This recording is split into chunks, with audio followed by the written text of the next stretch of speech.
நினைச்ச கனவு நிஜமா நடந்தாச்சு. புரட்சி தமிழர் எழுச்சி பயணம் புயலா உருவாச்சு. நம்ம சேரும் போது வெற்றி வந்து விழுந்தாச்சு.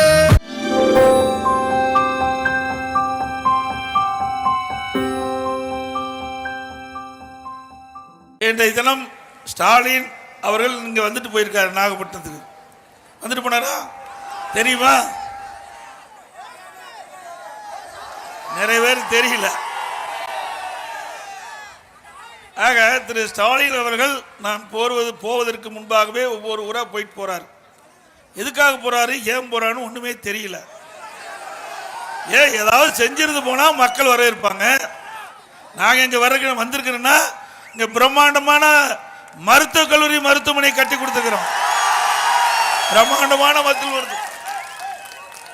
சுமார் 350 கோடியில அந்த மருத்துவக் கல்லூரி மருத்துவமனையே உங்களுக்காக வழங்கப்பட்ட அரசாங்கம் அதிமுக அரசாங்கம். அதோட இன்றைக்கு நிறைய மீன்பிடி துறைமுகங்கள் கொடுத்திருக்கிறோம். மீனவர்களுக்கு நிறைய திட்டங்கள், விவசாயிகளுக்கு நிறைய திட்டங்கள், இதையெல்லாம் கொடுத்து அதன் உங்களை வந்து பார்ப்பதற்கு நெஞ்ச நிமித்தி நாங்கள் வர்றோம். இந்த ஆட்சி பொறுப்பேற்று 50 மாத காலம் ஆகுது. 50 மாத காலத்தில் இந்த நாகப்பட்டினம் மாவட்டத்தில் ஏதாவது ஒரு பெரிய திட்டத்தையாவது கொண்டாந்துருக்காங்களா? அதனாலதான் மக்களை பார்க்கல, அப்படியே வந்தாரு போயிட்டார். அதிமுக ஆட்சி இருக்கின்ற பொழுது மக்களுடைய சிந்தனைக்கேற்ப ஆட்சி செய்தோம், மக்களுடைய எண்ணத்திற்கேற்ப ஆட்சி செய்தோம். மக்கள் விரும்புகின்ற ஆட்சியை அதிமுக ஆட்சியில் கொடுத்தோம். அதனால நாங்க மக்களிடத்துல எங்களுக்கு அபரிதமான வரவேற்புக்கின்றது. அதனால நீங்கள் எல்லாம் இங்கே மிக திரளாக நாகப்பட்டினம் நகரமே குலுங்குகின்ற அளவிற்கு மக்களை பார்க்கணும். ஒரு ஆட்சி வருவது என்று சொன்னால் சாதாரண விஷயம் அல்ல. ஆட்சியில் அமர வைத்த பிறகு மக்களை சிந்திக்க வேண்டும். அதை விட்டுட்டு வீட்டு மக்களை தான் சந்திச்சுட்டு இருக்காரு. எப்ப பார்த்தாலும் வீட்டு மக்களை பற்றிய சிந்தனை தான் இருக்குது. தன் வீட்டு மக்களுக்கு என்ன செய்ய வேணும், எப்படி செய்ய வேணும், என்ன அதிகாரத்தை கொடுக்க வேணும் அப்படின்னு தான் இருக்கிறார் ஒழிய நாட்டு மக்களை பற்றி கவலைப்படல, ஓட்டு போட்ட மக்களை பற்றி சிந்திக்கல. நல்லா சிந்திச்சு பாருங்க. குடும்பத்தில் இப்ப இருக்கிற ஸ்டாலின் முதலமைச்சர் 4 அதிகார மையங்கள் இருக்குது. 4 அதிகார மையம். ஒரு அதிகார மையம் இருந்தாவே தாக்கு பிடிக்க முடியாது. திரு கருணாநிதி குடும்பத்தில் ஒன்று திரு ஸ்டாலின், அவருடைய மனைவி, அப்புறம் அவருடைய மருமகன், அப்புறம் அவருடைய மகன், 4 பேர் தமிழகத்தை 50 மாத காலமாக ஆட்டி படைத்துக் கொண்டிருக்கின்றார்கள். அதற்கெல்லாம் முடிவு கட்டுகின்ற தேர்தல் 2026 சட்டமன்ற பொது தேர்தல். ஆக இவர்களுடைய 4 அதிகார மையத்தில் தான் இந்த 50 மாத கால ஆட்சி நடைபெற்றுக் கொண்டிருக்கிறது. அனைத்து இந்திய அண்ணா திராவிட முன்னேற்ற கழகத்தை பொறுத்த வரைக்கும் இன்றைக்கு சுதந்திரமாக அதிகாரிகள் செயல்பட்டார்கள். நிர்வாகம் சிறப்பாக இருந்தது. மக்களுக்கு தேவையான திட்டங்கள் உடனுக்குடன் கிடைத்தன. இங்கே விவசாய பெருமக்கள், மீனவ பெருமக்கள் நிறைந்த மாவட்டம். இந்த 2 மக்களுக்கும் நிறைய திட்டங்கள் நிறைவேற்றிக்கிறோம். இன்னைக்கு விவசாயம் எடுத்துக்கொண்டா இந்த பொன் விளைகின்ற பூமியை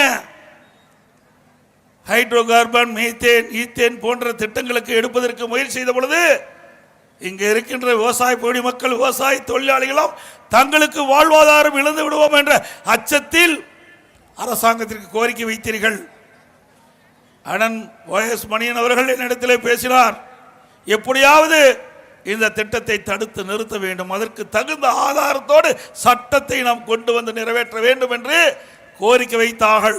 இப்படி கோரிக்கை வைத்ததன் காரணமாக டெல்டா மாவட்டத்தில் இருக்கின்ற விவசாய பெரிய மக்களுடைய எண்ணங்களை நிறைவேற்றுகின்ற விதமாக, அவருடைய விளைநிலங்களை பாதுகாக்கின்ற விதமாக, அவர்களுடைய விளைநிலங்கள் பறி போய்விடுமே என்ற அச்சத்தில் உறைந்து போயிருந்த அந்த விவசாயிகள் மனம் குளிர்கின்ற விதமாக அதிமுக அரசு மத்திய அரசோடு தொடர்பு கொண்டு பாதுகாக்கப்பட்ட வேளாண் மண்டலத்தை சட்ட வழியிலே கொண்டு வந்து பூமியை பாதுகாப்பு.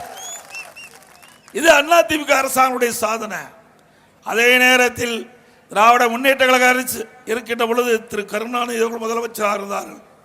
திரு ஸ்டாலின் அவர்கள் அந்த அமைச்சரவையிலே துணை முதலமைச்சர் தொழில்துறை அமைச்சராக இருந்தார். அந்த காலகட்டத்தில் மீத்தேன் ஈத்தேன் புரிந்துணர்வு ஒப்பந்தம் போட்டது திமுக. திரு ஸ்டாலின் முன்னிலையில் புரிந்துணர்வு ஒப்பந்தம் போட்டாங்க. உங்களுடைய விளைநிலங்களை பிடுங்குவதற்காக பறிப்பதற்காக அந்த சட்டத்தை கொண்டு வந்து புரிந்துணர்வு ஒப்பந்தத்தை கொண்டு வந்தது திராவிட முன்னேற்ற கழக அரசு. உங்களுடைய பூமியை பாதுகாத்தது அதிமுகவுடைய அரசாங்கம். இதிலிருந்து எந்த அரசாங்கம் மக்களுக்கு நன்மை செய்கிறது? எந்த அரசாங்கம் விவசாய தொழிலாளிகளுக்கு பாதுகாப்பான அரசாங்கம் என்பதை நீங்கள் எண்ணி பாருங்கள். அது மட்டுமில்ல, 50 ஆண்டு காலம் காவிரி நதிநீர் பிரச்சனை. இங்க இருக்கிற டெல்டா விவசாய தொழிலாளிகள் இந்த பூமியை நம்பித்தான் இருக்கிறாங்க. இவருடைய வாழ்க்கை இந்த பூமியை நம்பித்தான் இருக்குது. வாழ்வாதாரம் இந்த பூமியை நம்பித்தான் இருக்குது. அப்படிப்பட்ட இந்த பொன் விளைகின்ற பூமிக்கு நீர் தேவை. அப்பதான் பயிர்கள் நாம நடவு செய்ய முடியும். ஒவ்வொரு ஆண்டும் கன்னடத்தில் கெஞ்சி கூத்தாடி நாம் தண்ணீரை பெற வேண்டிய நிலை மாறி நிரந்தரமாக நமக்கு கிடைக்க வேண்டிய பங்கு நீர் கன்னட அரசு தந்தே ஆக வேண்டும்.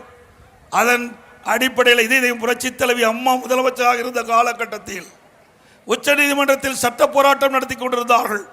துரதிருஷ்டவசமாக மண்ணிலே மறைந்து விட்டார்கள். அவருடைய மறைவுக்கு பிறகு அம்மாவுடைய அரசு அம்மா திணந்து விட வேண்டும் என்ற நல்ல தீர்ப்பை பெற்ற அரசாங்கம் அதிமுக அரசாங்கம். ஆண்டுக்கு 177.25 டீம்ஸ் தண்ணி நமக்கு திறந்து விட்டாகணும் கர்நாடக அணையிலிருந்து. இப்படி விவசாயிகளை பாதுகாப்பதற்காக அதிமுக அரசு செயல்பட்டது. அது மட்டுமல்ல, இன்றைக்கு ஒவ்வொரு ஆண்டும் பருவமழை பொய்க்கின்ற பொழுது விவசாய பணி பாதிக்கிறது. விவசாய தொழிலாளிகள் பாதிக்கிறாங்க வேலை இல்லாம. அதனால நீண்டகால பிரச்சனை தீர்வு காண வேண்டும். அதற்காக நான் முதலமைச்சர் இருந்த பொழுது பாரத பிரதமரை சந்தித்து இதற்கு ஒரு நிரந்தர தீர்வு காண்கின்ற விதமாக தமிழ்நாட்டு விவசாயிகளுடைய கோரிக்கை, ஒட்டுமொத்த தமிழ்நாட்டு மக்களுடைய கோரிக்கை, கோதாவரி காவிரி இணைப்பு செயல்படுத்துங்கள். கோதாவரி காவிரி இணைப்பு பெரிய திட்டம். அப்படி அந்த திட்டம் நிறைவேற்றப்பட்டு விட்டால் டெல்டா மாவட்ட விவசாயிகளுக்கு குறிப்பிட்ட காலத்தில் குறிப்பிட்ட பட்டத்தில் நாம் நெற்பயிர் நடவு செய்யலாம். அதையும் கொண்டாந்து அதையும் இந்த அரசாங்கம் செயல்படுத்தல. ஏன்னா அவர்கள் தேர்தல் அறிக்கை, திமுக தேர்தல் அறிக்கையில் அவர்கள் சொல்லவில்லை. அதனால் அவர்கள் அதற்கு முயற்சி எடுக்கல. ஆனால் திமுக அரசாங்கம் இருக்கின்ற பொழுது அதற்காக கடுமையான முயற்சி எடுத்தோம். இன்னைக்கு அதை செயல்பாட்டுக்கு வருகின்ற காலகட்டத்தில் ஆட்சி மாற்றம் ஏற்பட்டது. திராவிட முன்னேற்ற கழகம் ஆட்சிக்கு வந்த பிறகு கிடப்புல போட்டாங்க. இப்படிப்பட்ட ஆட்சி தேவையா? விவசாய விரோத ஆட்சி வேணுமா? காவிரி நதியை நம்பித்தான் 20 மாவட்ட மக்கள் இன்றைக்கு குடிநீர் ஆதாரத்தை பெற்றிருக்கின்றார்கள். காவிரி தண்ணீர் முழுமையாக கிடைக்காவிட்டால் விவசாயம் அழிந்துவிடும், குடிப்பதற்கு கிடைக்க வேண்டிய தண்ணீரும் கிடைக்காமல் போய்விடும். எவ்வளோ என்ன காலையில் ஒரு நிகழ்ச்சிக்கு போயிட்டு இருக்கும்போது சொன்னாரு, எங்களுக்கு முழுமையா தண்ணி கிடைக்கல, வாரத்துக்கு ஒரு நாள் தான் இந்த மக்களுக்கு நல்ல தண்ணி கிடைக்கும் சொன்னார். அப்படிப்பட்ட நிலைமையிலிருந்து மீள்வதற்குத்தான் கோதாவரி காவிரி இணைப்பு திட்டத்தை நிறைவேற்ற வேண்டும் என்று நாங்கள் முயற்சி எடுத்தோம். ஆனால் இந்த திராவிட முன்னேற்ற கழக அரசு வந்த பிறகு கிடப்பிலை போட்டு விட்டார்கள். அது மட்டுமல்ல, மேட்டூரில் திறக்கின்ற நீர் கடைக்கோட்டில் கடையை கலக்கின்ற வரை சுத்தமான நீராக கிடைக்க வேண்டும். குடிப்பதற்கு நல்ல நீர் வேண்டும். அப்பதான் எந்தவித உடலில் எந்தவித பாதிப்பு ஏற்படாது. அதை நான் எண்ணி பார்த்து நடந்தாய்வாளி காவிரி என்ற அற்புதமான திட்டத்தை உருவாக்கி அதற்கு விரிவான திட்டறிக்கை, அதுக்கு எவ்வளவு செலவாகும், அதை எப்படி நடைமுறைப்படுத்தலாம் என்ற எல்லாம் அறிக்கையோடு நான் முதலமைச்சர் இந்த காலத்தில் பாரத பிரதமரிடத்தில் நேரில் சென்று கொடுத்தேன். அதை படித்து பார்த்துட்டு ஒரு நல்ல திட்டம் தான். இன்றைக்கு நல்ல நதிநீர்கள் மாசுபடுவதை தடுக்க வேண்டும், நதிநீர் சுத்தமாக இருக்க வேண்டும், மக்கள் குடிக்கின்ற நீர் சுத்தமாக இருக்க வேண்டும், விவசாயத்துக்கு பாய்ச்சுகின்ற நீர் சுத்தமான நீராக இருக்க வேண்டும் என்று நம்முடைய கோரிக்கை ஏற்று மேதகு குடியரசுத் தலைவருடைய உரையில நடந்தாய்வாளி காவிரி திட்டம் நாம் கொடுக்கப்பட்ட கோரிக்கை நிறைவேற்றுகின்ற விதமாக அறிவிக்கப்பட்டது. 2 வருஷத்துக்கு முந்தி திராவிட முன்னேற்ற கழக அரசு சட்டமன்றத்தில் நான் கேட்டேன், நடந்தாய்வாளி காவிரி திட்டத்தை கஷ்டப்பட்டு நான் கொண்டு போய் பிரதமர் கொடுத்து அவரும் நமக்கு ஆதரவாக நாடாளுமன்ற கூட்டுக்குழு அந்த குழுவில் அந்த இரு அவைகள் இருக்கின்ற அந்த கூட்டத்தில் மேதகு குடியரசுத் தலைவர்கள் அறிவிச்சாங்க. என்ன ஆச்சுன்னு அப்போ இருக்கிற திமுக மந்திரி சொன்னார், இதெல்லாம் எங்கெங்க நடக்கும், கிண்டலும் கேலியும் பேசினார். ஏதோ முதலமைச்சர் இருந்தீங்க, கொண்டு பிரதமர்கிட்ட கொடுத்தீங்க, அவரும் உங்களுக்கு சங்கடம் வரக்கூடாதுன்னு அதை அறிவிச்சார்னு சொன்னார். ஆனால் மத்திய அரசாங்கம் இப்பொழுது அதை ஏற்றுக்கொண்டு இன்றைக்கு நடந்தாய்வாளி காவிரி திட்டம் நிறைவேற்றப்படும் என்ற அறிவிப்பு மட்டுமல்ல, நிதி ஒதுக்கீடு செஞ்சிருக்கிறாங்க. 11,500 கோடி 11,500 கோடி இந்த நடந்தாய்வாளி காவிரி திட்டத்தை கொடுத்திருக்கிறாங்க. பல மக்களுக்கு தெரியாது. அதனால தான் சொல்றேன், நீங்க குடிக்கிற நீர் இந்த கடைக்கோட்டில் இருக்கின்ற காவிரி நதி நீர் சுத்தமான நீராக நீங்கள் பருகுவீர்கள், குடிப்பீர்கள். அதுக்காக திட்டத்தை தீட்டி செயல்படுத்திய அரசாங்கம் அதிமுக அரசாங்கம். இந்த ஆண்டு இன்றைக்கு சட்டமன்றத்தில் திமுக அரசாங்கம் வேற வழி இல்லாம மத்திய அரசாங்கம் முதற்கட்டமாக 990 கோடி அறிவிச்சு முதல் கட்ட பணி செய்கிறாங்க. அதனுடைய நோக்கம் என்ன? மேட்டூர் அணையில் திறக்கப்படுகின்ற நீர் அந்த நதியினுடைய காவிரி ஆற்றினுடைய 2 கரையில் இருக்கிற நகரத்திலிருந்து வெளியேறுகின்ற அசுத்த நீர் அந்த காவிரி ஆற்றில் கலக்காம அது ஓரமா பேபிகளால் ஒரு சிறிய கால்வாய் மூலமாக ஒரு பெரிய செம்பு கட்டி சுத்தப்படுத்தி ஆற்றில் விட்டுருவாங்க தண்ணியை. எல்லா நகரம் மேட்டூர், பவானி, குமராபாளையம், அதோட பள்ளிப்பாளையம், ஈரோடு, திருச்சி இப்படி என்று பல நகரத்திலிருந்து வெளியேறுகின்ற நீர் சுத்தப்படுத்தி ஆற்றில் விடுவாங்க. அதே போல பவானி சாகரிலிருந்து வெளியேறுகின்ற நீர் பவானியில் வந்து ஜாயிண்ட் ஆகுது, இணையுது. அந்த வழியில் இருக்கின்ற இரு கரை ஓரமாக இருக்கின்ற நகரத்தில் வெளியேறுகின்ற நீரை சுத்தப்படுத்தி விடுறாங்க. நொய்யல் ஆற்றிலிருந்து வெளியேறுகின்ற அந்த நீர் சுத்தப்படுத்தி அந்த நதியின் வழியாக காவிரியிலிருந்து சேருது. அமராவதியிலிருந்து திறக்கப்படுகிற இந்த நீர் இரு கரை ஓரமாக அந்த நகரத்திலிருந்து வெளியேறுகின்ற நீர் சுத்தப்படுத்தி விடுறாங்க. இப்படி பல்வேறு கிளை நதியில் இருந்தா நீர்லாம் வந்து காவிரி ஆற்றில் கலக்குது. அப்படி நடந்தாய்வாளி காவிரி என்ற திட்டத்தை கொண்டு வந்து நிறைவேற்றி உங்களுக்கு நல்ல தண்ணீரை கிடைக்க வாய்ப்பை கொடுத்த அரசாங்கம் அதிமுக அரசாங்கம். சிந்திச்சு பாருங்க, யாரும் கோரிக்கை வைக்கல, எங்க மனதில் பட்டது. நான் ஒரு விவசாயம் இருக்கின்றேன், ஏழை மக்களோடு வாழ்ந்தவன். அந்த ஏழை மக்களும் நல்ல தண்ணீரை பருக வேண்டும். விவசாயிகள், நான் ஒரு விவசாயம் இருக்கின்றேன், நல்ல சுத்தமான நீரை விவசாயத்திற்கு பயன்படுத்தினால்தான் எந்த பூச்சி விழாம விவசாய பயிர்கள் செழித்து வளர்ந்து நல்ல விளைச்சலை கொடுக்கும். இந்த அடிப்படையில் தான் இந்த திட்டத்தை கொண்டாந்து நிறைவேற்றியிருக்கிறேன். இந்த அரசாங்கம் அதிமுக அரசாங்கம் எப்படிப்பட்ட அரசாங்கம் என்பதை நீங்கள் எண்ணி பாருங்க. இப்படி ஒரு சிந்தனையாவது இந்த முதலமைச்சருக்கு தோன்றி இருக்குதா? சிந்தனையில் எவ்வளவு அற்புதமான திட்டத்தை கொண்டாந்து நிறைவேற்றுகிறோம். விவசாய பிரதிபலிப்புகளை எண்ணி பார்க்க வேண்டும். அது மட்டுமல்ல, எங்கே மேட்டூரிலிருந்து திறக்கப்படுகிற நீர் சுமார் 25% நீர் வீணாவது. அப்படி வீணாகின்ற நீரை தடுத்து அதை முறையாக கால்வாயின் மூலமாக விவசாயிகளுக்கு பகிர்ந்து கொடுப்பதற்காக 36,000 கிலோமீட்டர் நீளமுள்ள இன்றைக்கு கிளை வாய்க்கால் அனைத்தும் காங்கிரீட் கால்வாயாக மாற்றி கொடுப்பதற்கு திட்டம் தீட்டப்பட்டு மத்திய அரசிட்ட ஒப்படைச்சேன். கிடப்புல போட்டான். ஒரு ஆட்சியா? துரதிருஷ்டவசமாக அதிமுக ஆட்சி வராம போயிட்டு வந்திருந்தா 36,000 கிலோமீட்டர் டெல்டா மாவட்டத்தில் எல்லா கால்வாயிலும் காங்கிரீட் கால்வாயை மாற்றி அந்த தண்ணீரை சேமித்து கடைக்கோட்டில் இருக்கிற விவசாயிகளுக்கும் மேட்டூர் அணை தண்ணி திறந்தா கடைக்கோட்டில் விவசாயிக்கு போய் நீர் பாயும். இப்ப 2 நாளாக நான் வந்து டெல்டா மாவட்டத்தில் சுற்றி இருக்கிறேன். அப்போ விவசாயிகளுடைய கருத்து கேட்பு கூட்டத்தில், ஆலோசனை கூட்டத்தில் பேசுகிற பொழுது தண்ணி திறத்தாங்க. ஆனா எங்களுக்கு 1 மாதம் கழிச்சும் கடைக்கோட்டைகிட்ட விவசாயிக்கு தண்ணீர் கிடைக்கல என்று விவசாயிகள் புலம்பிக் கொண்டிருக்கிற செய்தியை நான் பார்க்கிறேன். ஆனா நாங்க கொண்டு வந்த திட்டத்தின்படி செயல்பட்டு இருந்தா நேரம் மேட்டூர் அணை திறக்கப்பட்ட நீர் முறையாக கடைக்கோட்டை விவசாயிக்கு கிடைச்சிருக்கிறோம். இது நல்ல திட்டம் தானே? சொல்லுங்க, பேச மாட்டேன். உங்களுக்காக தான் கஷ்டப்பட்டேன். எவ்வளோ கஷ்டம். ஒவ்வொரு நாளும் சிந்திச்சு சிந்திச்சு விவசாயி தொழிலாளி மீனவர்கள் நலன் காப்பதற்காக எடுத்த திட்டங்கள் அத்தனையும் உங்களுக்காக கொடுத்தோம். இன்னைக்கு அதுதான் அப்படின்னா, இன்றைக்கு அதிமுக ஆட்சியில் விவசாயிகள் வாங்கிய பயிர்க்கடை தொடக்க வேளாண்மை கூட்டுறவுல 2 முறை தள்ளுபடி செஞ்சோம். 2 முறை தள்ளுபடி. விவசாயிகளுக்கு உரிய நேரத்தில் உரம் கிடைச்சது. அந்த உரிய நேரத்தில் பட்டத்தில் அந்த பயிர்களுக்கு உரம் இட்டா தான் நல்ல விளைச்சல் கொடுக்கும். இந்த அரசாங்கத்துக்கு தெரியல. அதனால விவசாயிகள் கியூ லைன் என்று உரம் வாங்குகின்ற நிலை தமிழ்நாட்டில் 2 வருஷத்துக்கு முந்தைய பார்த்தேன். இப்போ உர தட்டுப்பாடு இருப்பதாக விவசாயிகளுடைய ஆலோசனை கூட்டத்தில் தெரிவிச்சாங்க. இப்படிப்பட்ட அரசாங்கம் தேவையா? அதே போல விவசாயி தொழிலாளி அவருடைய வாழ்வு சிறக்க, பொருளாதார மேம்பாடு அடைய விலையெல்லாம் கறவை மாடுகள், விலையெல்லாம் ஆடுகள், எல்லாம் கோழிகள்லாம் கொடுத்தோம். பசு வீடுகளை கட்டி கொடுத்தோம். உழவர் பாதுகாப்பு திட்டத்தில் அவளுக்கு தேவையான உதவிகளை செஞ்சோம்.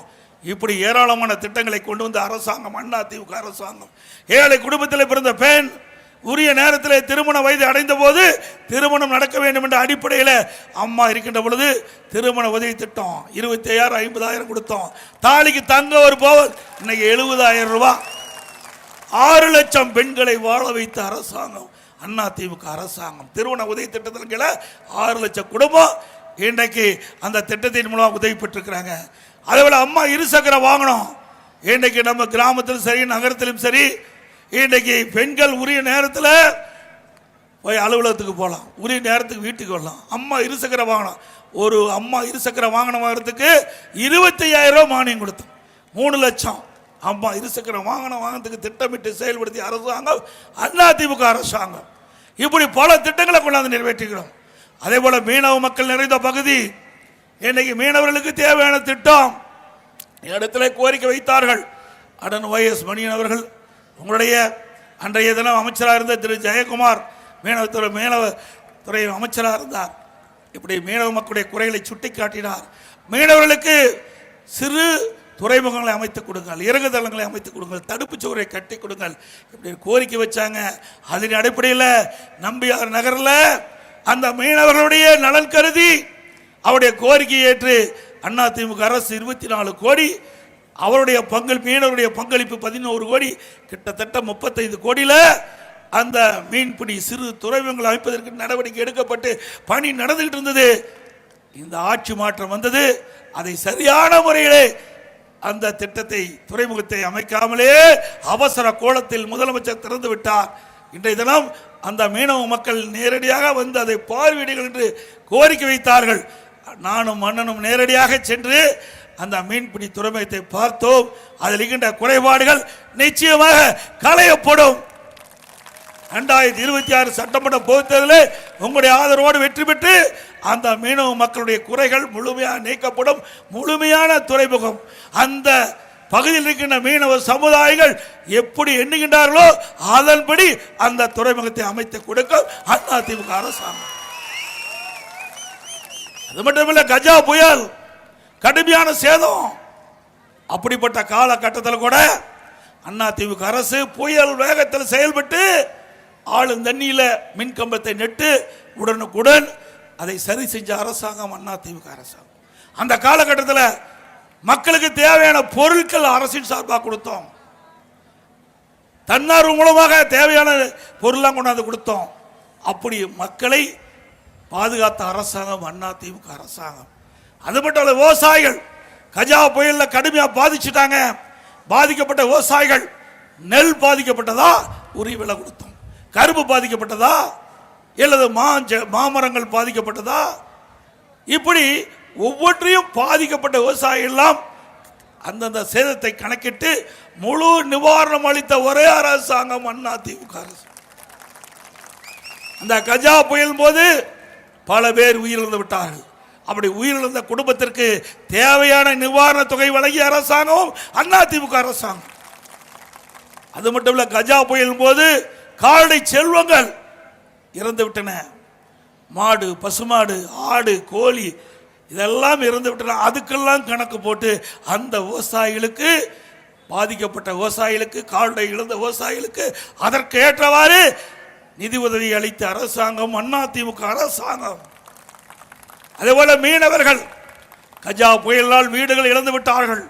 அப்படி வீடுகள் இழந்த அந்த குடும்பத்துக்கெல்லாம் கணக்கிட்டு சுமார் 6,000 மீனவர்களுக்கு வீடு கட்டுகின்ற ஒரு திட்டத்தை கொண்டு வந்து அதையும் நிறைவேற்றுவதற்கு நாங்கள் முதல் கட்டமாக நடவடிக்கை எடுத்தோம்.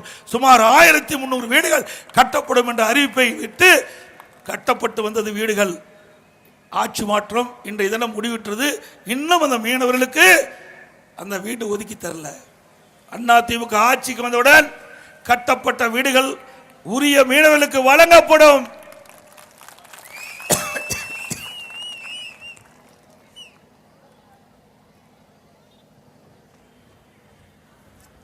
அதே போல விலைவாசி உயர்வு.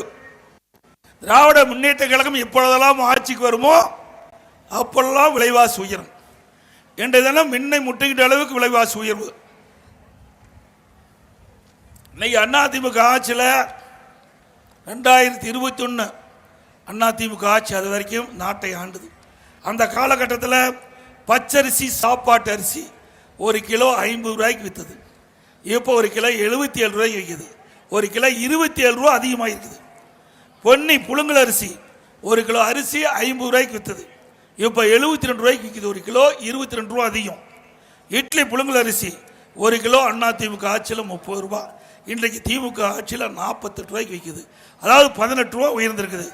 கடல் எண்ணெய் 1 லிட்டர் அதிமுக ஆட்சியில் 130 ரூபா, திமுக ஆட்சியில் 190 ரூபா, 1 லிட்டர் 60 ரூபா உயர்ந்திருக்குது. நல்லெண்ணெய் 1 லிட்டர் அதிமுக ஆட்சியில் 250, திமுக ஆட்சியில் 400, 150 ரூபா உயர்ந்து போச்சு. துவரம்பருப்பு 1 கிலோ 74 ரூபாய்க்கு விற்றது. இன்றைய தினம் 130 ரூபாய்க்கு விற்கிது. 56 ரூபா அதிகம். உளுத்தம்பருப்பு 1 கிலோ 79 ரூபா அதிமுக ஆட்சியில், இப்போ 120 ரூபாய்க்கு விற்கிது. 41 ரூபா அதிகம். இப்படி மின்னை முட்டுகின்ற அளவுக்கு விலை உயர்ந்து போச்சு. மக்களுக்கு வருமானம் குறைஞ்சிட்டது, இன்றைக்கு செலவு அதிகரித்துட்டது. இதனால் மக்கள் துன்பப்படுகிறார்கள். இதை பற்றியெல்லாம் முதலமைச்சருக்கு கவலை இல்லை. இதை போய் கேளுங்க பார்க்கலாம், முதலமைச்சரை தெரியுமான்னு. ஒன்றும் தெரியும். இன்னைக்கு மக்களுடைய பிரச்சனையை பார்த்தா தானே தெரியும். ஆக விலைவாசி உயர்ந்திருக்குது, வேலைவாய்ப்பு மக்களுக்கு குறைஞ்சு போச்சு, வருமானம் குறைஞ்சு போச்சு, செலவு அதிகரிச்சிட்டது. இதனால் மக்கள் துன்பப்படுகிறார்கள். ஆக இப்படிப்பட்ட துன்பமான நேரத்தில் இவர்கள் காத்தாங்களா? சிந்திச்சு பாருங்க. நான் முதலமைச்சர் இருந்த பொழுது கடுமையான வறட்சி, குடிப்பதற்கு கூட தண்ணி இல்லை அந்த காலகட்டம். அடுத்தது கஜா புயல், கடுமையான புயல், வெள்ள சேதம், அத்தனை பயிர்களும் அழிஞ்சு போச்சு. அதுக்கு பிறகு கொரோனா, யாரையும் வீட்டை விட்டே வெளியேற முடியல. 1 வருஷம் வீட்டில் தான் இருந்தீங்க. இப்படிப்பட்ட காலத்தில் கூட விலைவாசி உயர்ந்ததா? கட்டுப்பாட்டில் வச்சிருந்தல. ஏன் இன்னைக்கு விலைவாசி உயர்ந்திருக்கு? திறமையற்ற முதலமைச்சர், நிர்வாக திறமை இல்லாத ஒரு முதலமைச்சர், பொம்மை முதலமைச்சர். நாட்டை ஆளுகின்ற காலத்தினாலே, நாட்டு மக்களுடைய பிரச்சனையை தெரியாத காலத்தினாலே, என்ன நாட்டு நடக்குதுன்னே தெரியாத ஒரு முதலமைச்சர் இன்றைய முதலமைச்சர் ஸ்டாலின். அதனால தான் இவ்வளவு விலை உயர்ந்து விட்டது. அதிமுக ஆட்சி இருக்கின்ற போது பல்வேறு சோதனையான நேரத்தில் கூட விலைவாசி உயரல. இன்னைக்கு திமுக ஆட்சியில் விலைவாசி உயர்ந்திருக்குது. கொரோனா காலம், வருமானம் கிடையாது அரசாங்கத்துக்கு, கடையெல்லாம் மூடி கிடந்தது, ஜிஎஸ்டி வருமானம் இல்லை, தொழிற்சாலை மூடி இருந்தது, வருமானம் இல்லை, பெட்ரோல் பேங்க் எல்லாம் மூடி இருந்தது, பெட்ரோல் பங்க் பூரா மூடி இருந்தது, அங்கே வருமானம் இல்லை, வாட் வரியில கிடையாது, பத்திரப்பதிவு நடக்கல, வருமானம் கிடையாது, ரோட் டாக்ஸ் கிடையாது, கலால் வரி 11 மாசம் பிராந்தி கடையெல்லாம் மூடியாச்சு, எங்கேயும் திறக்கல, வருமானம் இல்லை. அப்படி இருக்கின்ற போது கூட விலைவாசி உயராமல் பாதுகாக்கப்பட்ட அரசாங்கம், வருமானமே இல்லாத போல நாட்டு மக்களை காத்தோம். 11 மாசம் வேலை இல்லை மக்களுக்கு. ஆக அப்படிப்பட்ட துன்பமான நேரத்தில் கூட மக்கள் பாதிக்கப்படாத கூட என்பதற்காக ஓராண்டு ரேஷன் கடையில் விலை இல்லாம பொருள் கொடுத்தோம். ஒரு ஆண்டு கொடுத்தோம்ல, பேசமான ஒரு ஆண்டு ரேஷன் கடையில் அரிசி விலை இல்லாம கொடுத்தோம், எண்ணெய் விலை இல்லாம கொடுத்தோம், அதே போல சர்க்கரை விலை இல்லாம கொடுத்தோம். ஒரு ஆண்டு கொடுத்தோம். உங்களுடைய ஆட்சியில் அப்படியா இருக்குது? இன்றைக்கு 4 ஆண்டு காலம் நிறைவு பெற்று விட்டீங்களா? 50 மாத காலம் ஆட்சியில் உங்களுக்கு என்ன கஷ்டம்? ஒண்ணுமே இல்லை. விவசாயிகள் பயிர் காப்பீட்டு திட்டம் 3 ஆண்டு காலமா டெல்டா இருக்கிற விவசாயிகள் குறுவை சாகுபடி செய்த விவசாயிகளுக்கு பயிர் காப்பீட்டு திட்டத்தில் இடம்பெற செய்யல. 2 வருஷத்துக்கு முந்தைய மேட்டூருக்கு வந்தார், வீரவசனம் பேசினார், நான் டெல்டாக்காரன், குறிப்பிட்ட நேரத்தில் தண்ணி திறந்து விடுறேன், விவசாயிகள் நீரை முறையாக பயன்படுத்தி இன்றைக்கு உரிய நேரத்தில் சாகுபடி செய்யணும்னு சொன்னாங்க. அதை நம்பி அவர் விவசாயிகளும் சாகுபடி செஞ்சாங்க. கடைசியில் விளைகின்ற நேரத்தில் தண்ணி இல்லை, டேமில் காஞ்சி போச்சு, கர்நாடகத்திலிருந்து தண்ணி வாங்க முடியல, விவசாயிகள் பாதிக்கப்பட்டாங்க. பயிர் காப்பீட்டு திட்டத்தில் முறையாக அந்த விவசாயிகளை இடம்பெற செய்துதான் அந்த பாதிப்புக்கு உண்டான சேதத்துக்கு உண்டான தொகை பயிர் காப்பீட்டு திட்டமாக கிடைச்சிருக்கும். அது செய்யல. அண்ணா திமுக ஆட்சி இருக்கின்ற வரை பேரிட காலத்தில், வறட்சி காலத்தில் விவசாயிகள் பாதிக்கப்படுகின்ற பொழுது உரிய காப்பீட்டு திட்டத்தை கொடுத்த ஒரே அரசாங்கம் அண்ணா திமுக அரசு. இந்தியாவிலேயே பயிர் காப்பீட்டு திட்டத்தில் விவசாயிகளுக்கு அதிக இழப்பீட்டு பெற்று தந்த ஒரே அரசாங்கம் அண்ணா திமுக அரசாங்கம். 12,000 கோடி விவசாயிகளுக்காக நாங்கள் வாங்கி கொடுத்தோம். அப்படி ஏதாவது இந்த விவசாயிகளுக்கு செஞ்சிருக்கிறியா? ஏதாவது விவசாயி தொழிலாளிக்கு செஞ்சிருக்கிறியா? இல்லது மீனவ நண்பர்களுக்காக செஞ்சிருக்கிறியா? இல்லை எந்த தரப்பு மக்களுக்காக ஏதாவது இந்த ஆட்சியில் பயன்பெற்றிருக்காங்கன்னு பார்த்தா ஒண்ணுமே கிடையாது. அப்படிப்பட்ட அரசாங்கம் தேவையா? 2026 சட்டமன்ற தேர்தல் வர இருக்கின்றன. அந்த சட்டமன்ற தேர்தலை அனைத்து இந்திய அண்ணா திராவிட முன்னேற்ற கழக கூட்டணியை ஆதரிங்கள். எங்களுக்கு ஒரு நல்ல வாய்ப்பை தாருங்கள். ஒரு நல்ல ஆட்சி உங்களுக்கு தருவோம் என்று நேரத்தில் தெரிவித்து, இது மாதிரி உங்களுக்கு பார்த்தீங்கன்னா வீடு வீடா உங்களுடன் ஸ்டாலின் தூக்கிட்டு வர போறாங்க. வீடு வீடா இந்த அட்டை தூக்கிட்டு வர போறாங்க.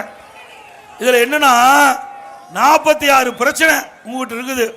இந்த 46 பிரச்சனைக்கும் நீங்க சொன்னீங்களா, உடனே அந்த அதிகாரி குறிச்சிட்டு போய் 45 நாள் தீர்த்து வைப்பாராம்.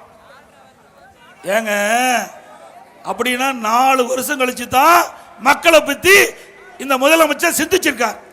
4 வருஷம் உங்களோட ஸ்டாலின் இல்ல, குடும்பத்தில் ஸ்டாலின் இருந்திருக்கார். இப்பதான் உங்களோட ஸ்டாலின். இவன் என்ன செய்ய போற? ஆட்சி முடிகிற தருவாய், இன்னொரு 8 மாசத்துல உங்க ஆட்சி முடிய போகுது. நீ என்ன செய்ய போற? எப்படி மக்களை ஏமாத்துறாங்க பாருங்க. இதுதான் ஸ்டாலினுடைய தந்திரம். இதே மாதிரி தான் திரு ஸ்டாலின் எதிர்கட்சி தலைவராக இருக்கும்போது ஊர் ஊரா போய் அங்கங்க மேடகட்ல பாயை விரிச்சு போட்டு அமர்ந்து அங்க இருக்கிற மக்கள்லாம் அழைச்சு பிரச்சனை இருந்தா மனுவா எழுதி நான் கொண்டாந்து பெட்டியில போடுங்க, நான் பெட்டியை பூட்டி சீலை வச்சு தூக்கிட்டு போய் வீட்டில் வச்சுக்கிறேன், பத்திரமா வச்சுக்கிறாராம். அதுல தங்கம் போட்டுருக்கீங்களா? தங்க வெள்ளி வைரமெல்லாம் போட்டுக்கிறீங்க, பத்திரமா கொண்டு வீட்டில் வச்சு திமுக ஆட்சிக்கு வந்த பிறகு அந்த சீலை உடைச்சு பெட்டி திறந்து மனுவை எடுத்து படிச்சு பார்த்து கோரிக்கை நிறைவேற்ற சொன்ன முதலமைச்சர் அப்போ மனு போட்டாச்சு இல்ல? அப்ப எதுக்குது? அப்பவே மனு கொடுத்துட்டாங்க. அந்த மனு என்ன ஆச்சு ஸ்டாலின் அவர்களே? அது மட்டும் இல்ல, இன்னைக்கு நாகப்பட்டினம் மாவட்டம் உத்தம சோழபுரத்தில் வெட்டாட்டின் குறுக்கே 2017ஆம் ஆண்டு எங்களுடைய அரசாங்கம் அந்த பூதங்குடி கிராமத்தில் கடல் மட்டம் இருந்து சுமார் 3.88 கிலோமீட்டர் தூரத்தில் ஒரு தடுப்பணை கட்டுவதற்கு நடவடிக்கை எடுத்தோம். இப்போ திமுக அரசாங்கம் வந்த பிறகு திமுக கட்சி சேர்ந்ததற்கு ஆதரவாக அது 7.88 கிலோமீட்டர் தூரத்துக்கு கொண்டு போய் தடுப்பணை கட்டுறாங்க. இதனால 32 கிராமம் பாதிப்பதாக இன்றைய தினம் நடந்த ஆலோசனை கூட்டத்தில் விவசாயி தெரிவிச்சாங்க. கடல் நீர் அங்கே உள் போய்கின்ற பொழுது அந்த பகுதியெல்லாம் விவசாய பூமியெல்லாம் பாதிக்கும் சொன்னாங்க. ஆகவே இந்த அரசுக்கு எச்சரிக்கையாக விடுகின்றேன். ஏற்கனவே அனைத்து இந்திய அண்ணா திராவிட முன்னேற்ற கழக ஆட்சியில் போடப்பட்ட திட்டத்தின்படி எந்த இடத்தில் தடுப்பணை கட்ட வேண்டும் என்று தேர்வு செய்தோமோ அதே இடத்தில் தடுப்பணை கட்டினால் இந்த விவசாயிகளுக்கு பயனளிக்கும். தவறி வேண்டுமென்ற திட்டம் கட்சிக்காரருக்கு ஆதரவாக நீங்க செயல்பட்டால் இந்த மக்கள் போராட்டம் வெடிக்கும். ஆக மாணவருடைய நலன் கருதி கொரோனா காலத்தில் ஆல் பாஸ் போட்டது அதிமுக. ஆனா மாணவர்கள் இளைஞர்கள் எச்சரிக்கையா இருக்கணும். உங்களுக்கு எப்பெல்லாம் மாணவர்களுக்கு இளைஞர்களுக்கு சோதனை வருதோ அப்பெல்லாம் உதவி செய்கின்ற ஒரே அரசாங்கம் அதிமுக அரசு. சிந்திச்சு பாருங்க. இந்த மாணவர் இளைஞர் நலன் கருதி தானே இவ்வளவு கல்லூரி கொடுத்திருக்கிறோம். 11 அரசு மருத்துவக் கல்லூரி மருத்துவமனை, 7 சட்டக்கல்லூரி, 21 பாலிடெக்னிக் கல்லூரி, 67 கலை மற்றும் கல்லூரி, கல்லூரி, வேளாண்மை கல்லூரி, ஐடி கல்லூரி, இவ்வளவு கல்லூரி திறந்தது நாங்க. தயவு செய்து இளைஞர் மாணவர்கள் எங்களை நினைங்க.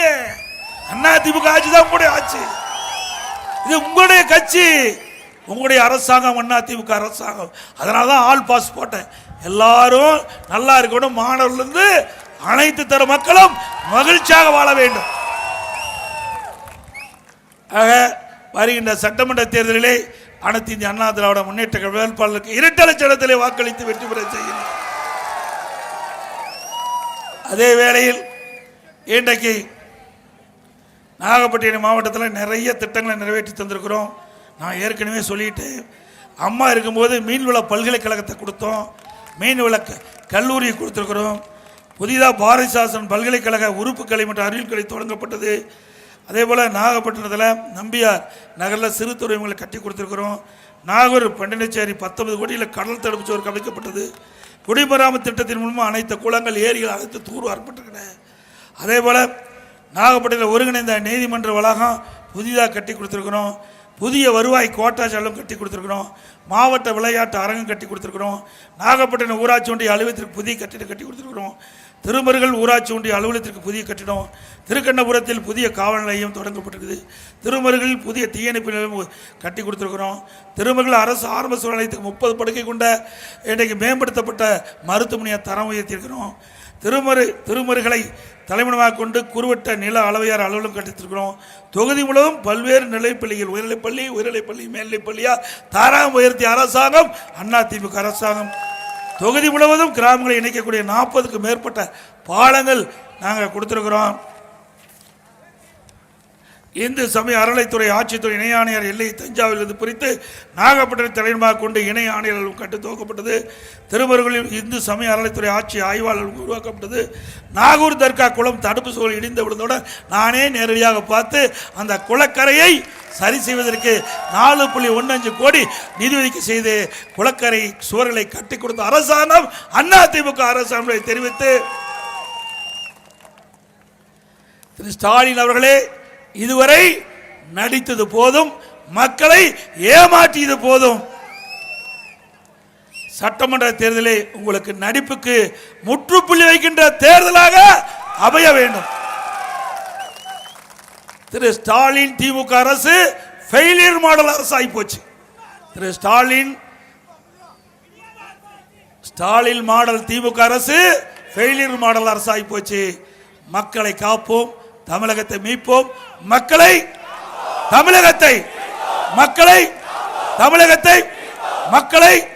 தமிழகத்தை பை பை ஸ்டாலின். நன்றி, வணக்கம்.